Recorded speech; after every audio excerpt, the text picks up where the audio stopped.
Ngricat që kanë përfshirë vendin kanë sjellë një fenomen të rrallë në Bashkinë Shkodër dhe disa prej njësive administrative të saj. Temperaturat e ulta kanë ngrirë një pjesë të madhe të sipërfaqes së lumit Kir. Nga ajo që mbajnë mend banorët e zonës, një situatë e tillë ka ndodhur vetëm gjatë viteve 60 dhe në dimrin e vitit 1985. Në 85-ën, llogojt që unë rrosë ki në dykon shpinë 85-ën nga një original.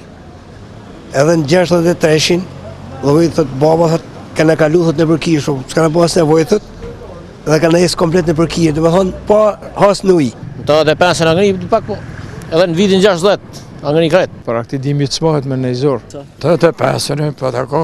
Sipas asaj që thon banorët, sipërfaqja më e madhe e ngrirë deri tani është në afërsi të urës së mesit, në njësinë administrative Postrib, ndërsa segmentet me ngrica të pjesshme janë të pranishme deri në qytetin e Shkodrës.